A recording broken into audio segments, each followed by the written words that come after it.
जय बद्री विशाल, जय बद्री विशाल। प्रियजनों, आप सबका मेरे चैनल में स्वागत है। आज हम एक नई कथा लेकर आए हैं कि भगवान शंकर और माता पार्वती की है ये। तो माता पार्वती और शंकर की क्या कथा है? तो क्या क्या आपको पता है कि भगवान शंकर के पास बागंबर कहाँ से आया और माता के पास शेर की सवारी कहाँ से आई? माता का नाम शेरावाली कैसे पड़ा? तो आइए सुनते हैं कथा। तो एक जंगल था, उसमें दो मित्र थे, एक बाघ और एक शेर। उनमें गहरी मित्रता थी।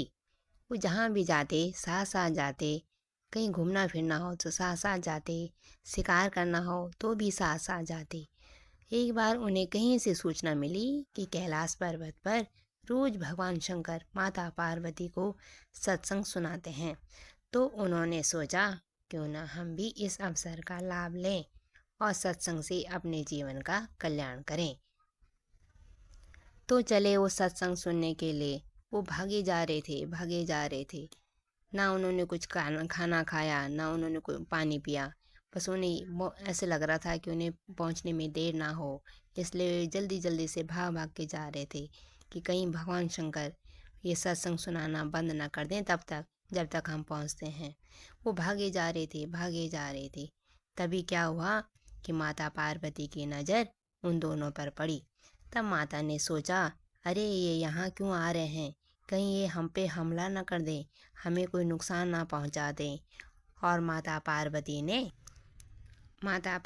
ने अपनी खड़क उठाई और उन पर फेंकी, और वो खड़क सीधे बाघ के पेट में लगी और खून ही खून हो गया। बाघ ने बोला, अरे माता। वो चिल्लाने लगा, माता आपने ये क्या करा? हम तो आपका सत्संग सुनने के लिए यहाँ आए थे। माता ने कहा, मैंने सोचा कि कहीं तुम लोग हम पर हमला ना करो, इसलिए मैंने बिना सोचे समझे ही ये काम कर दिया। तब भगवान शंकर बोले, पुत्र तू चिंता मत कर, मैं तुझे अभी ठीक किए देता हूँ।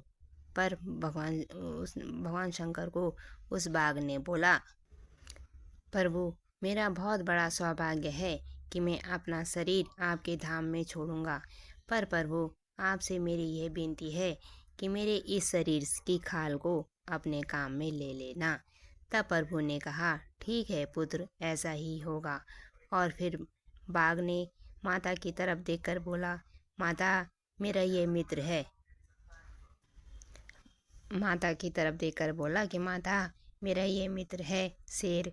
इसका मेरे सिवाय कोई नहीं है इस दुनिया में। हम दोनों ही एक दूसरे का साथ देते थे। माता, अगर मेरी मृत्यु हो जाएगी तो ये मेरे बिना रह नहीं पाएगा, ये अकेला पड़ जाएगा। माँ, ये जीवित नहीं रह पाएगा। माता, इसे आप अपनी शरण में रख लीजिए। और माता ने कहा, ठीक है पुत्र, तुम हमारे लिए ही इस कैलाश पर्वत पर आए थे, तो मैं इसे अपनी सवारी के रूप में स्वीकार करती हूँ और मेरा नाम शेरावाली होगा। तब मेरा एक नाम शेरावाली होगा, भक्त लोग मुझे शेरावाली कहेंगे। और माता ने उसे अपने सवारी के रूप में स्वीकार कर लिया। बाद में जब उस बाघ की मृत्यु हुई तो फिर भगवान शंकर ने उसकी खाल को अपने वस्त्र के रूप में स्वीकार करा, और तब बाबा का एक नाम बागांबरधारी पड़ा। बाबा का नाम एक बागांबरधारी पड़ा, और उसी को कभी वो पहनते थे, कभी आसन बिछाते थे, तो उसको बहुत प्रिय था। बाबा को वो बहुत प्रिय था। भगवान शंकर उस बाघ की जो खाल थी हमेशा अपने अंग में लपेटे रहते थे, उसको कभी अपने से दूर नहीं करते थे, और बाबा उसे बहुत प्रेम से अपने पास रखते थे।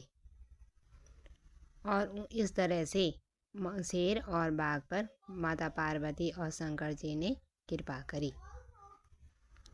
कैसी लगी आपको यह जानकारी? कमेंट में लिखकर बताइएगा। और इस चैनल में बने रहने के लिए आपका बहुत बहुत धन्यवाद। इस चैनल में अगर नए हो तो सब्सक्राइब कर दीजिए। फिर मिलेंगे किसी नई जानकारी के साथ। तब तक के लिए आपका बहुत बहुत धन्यवाद।